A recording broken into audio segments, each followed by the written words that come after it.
So what is going on, guys? I'm BlackOpsAmazing. Welcome back to another video on the channel where today we're going to be talking about the storyline for Vanguard Zombies, because in Black Ops Cold War we have some intel, documents, radios from people like Strauss and someone called Gabriel Kraft, which begin to piece together the storyline of Vanguard. Since we know the zombies portion of the game is being made by Treyarch, it is going to be a prequel to Black Ops Cold War Zombies, so it will take place before whatever happens at the end of Cold War in DLC 4. So far, what it looks like we'll be doing in the final map is we'll be helping Zarkov escape from the Dark Ether, but unknowingly to us or our characters, it will actually be the Forsaken, so he will escape the Dark Ether and enter our reality, but that, from what we can tell, won't have any relevance to Vanguard since, like I said, it takes place before Black Ops Cold War. Cold War takes place in the 80s. Vanguard, since it's set during World War II, will be set during the 1940s, maybe a little bit later, the 50s. We could have maps in the 60s, we don't know. We have seen from previous games, just because the campaign, the multiplayer, the game as a whole is set during a certain era. That doesn't mean Zombies has to follow it. We've seen in Black Ops 3, Black Ops 2, those games have been set in the future, yet we've had maps that take place in the past. But for right now, at least from the beginning, Vanguard Zombies will be taking place during World War II. It is a part of the Dark Ether story and should tell us what happened before Cold War. So anyway, getting straight into this, what do we know about its storyline so far? Because officially we haven't really been told anything by Treyarch themselves, not directly on their website or Twitter. We usually don't get Zombies information until later on, I would say a month before the game releases, so sometime in October, that's when I'd expect more information on it. But we do have 3 pieces of intel we can find in Cold War that begin to tease its story. The first one we got a few weeks ago, which was this one, and we were told it was a page that was torn from a research journal of demonologist Gabriel Kraft. We had this picture and it said, "This rune keeps appearing from our digs.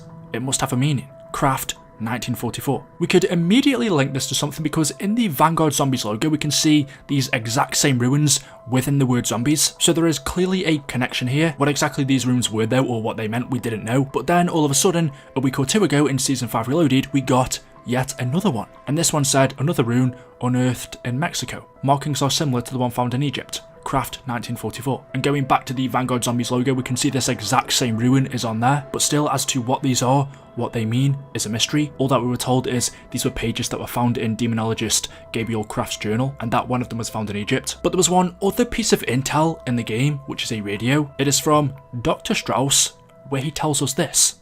Oscar Strauss, personal log, May 12th, 1985. It is late. My insomnia has returned for the first time in years. I try counting sheep, but I end up counting sins instead. Viva says our conflict with Omega is coming to a head. The tipping point approaches. One final battle. Once more unto the breach, dear friends, once more. 2 sides in the mix. Requiem, Omega, each desiring to destroy the other. One wild card in the deck, the Dark Ether desiring to destroy us all. I cannot say what outcome East and West will bring, but with the Forsaken, there's no doubt. Extinction. There is only one way to stop it. Close the gateways, sever our connection to the Dark Ether. Forever. That would mean the end of my research. The end of Ethereum. But if we do not act, it could mean the end of the world. I recently found myself reviewing old records in Requiem's archive from the war. I found documentation about a man who faced a similar conundrum. Professor Kraft, a demonologist, studier of the occult, a man forced to work for a great evil. Kraft's choice was not unlike my own, his life's work versus potential calamity. His choice speaks for itself, since we are here, now, to read the story of what he endured and accomplished. I hope I choose as wisely as he did.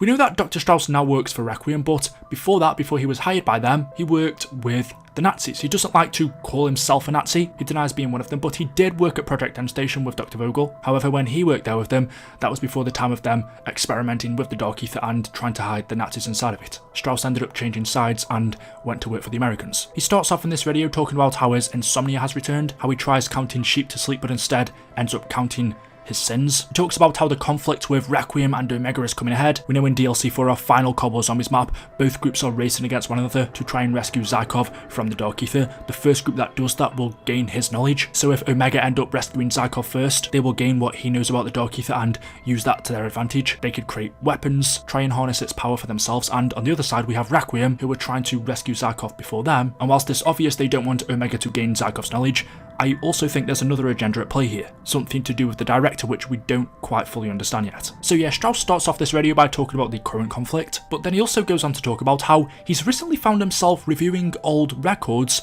in Requiem's archive. These records date back to World War II, and he specifically says he's found documentation about a man who faced a similar conundrum called Professor Kraft, a demonologist, studier of the occult, a man forced to work for a great evil. Strauss says, Kraft's choice was not unlike my own, his life's work versus potential calamity. His choice speaks for itself, since we are here now to read the story of what he endured and accomplished. So Strauss found a document of the very same person we've seen in the Vanguard Zombies teasers, Gabriel Kraft, a man who he describes was in a very similar situation to him. Both were forced to work for the very same people they didn't want to, the Nazis. And although they were both scientists, I'm assuming Kraft is dead by this point in the 1980s, Kraft was a demonologist, a studier of the occult. If you didn't know, occult means stuff that is mythical or supernatural, magical powers, phenomena and stuff like that. And well, a lot of that has always been involved in zombies. Supernatural powers, magic. We've seen people such as Dr. Monty the Shadow Man. We have magical stuff like the Mystery Box, weapons on walls, and Gabriel Kraft was studying things like this. So far what I will say is, right now in Cold War Zombies, even though we know that stuff exists, groups like Requiem and Omega don't. They don't show it anyway. So since Vanguard is a prequel, a lot of his work must have been covered up, but if Strauss has found it in Requiem's archives, surely Requiem knows about it. Does that mean the director knows about it as well? We believe the director of Requiem is Richtofen, so could he know of Kraft's work? Again, I don't know, but to me this is pretty exciting because the Black Ops 3 and Black Ops 4 zombie storyline, where a lot of the magical stuff really came to prominence, that was the most exciting thing about the story for me. I do like the realism, but when the story became really complicated and Dr. Monty was involved and the cycle, that's the stuff I like personally, and it sounds like with Gabriel Kraft's work, we could be seeing a lot of that stuff in Vanguard. A few final things we should remember, and I am going to talk about a couple of leaks right now, so if you don't want to know then click off the video, but we have been told by leaks that in Vanguard we are going to be seeing the Red Dark Ether, and one of the reasons we haven't heard of this up until now is because there is a multiverse. We thought we destroyed the multiverse in Black Ops 4, but one thing we didn't think about was if there was a multiverse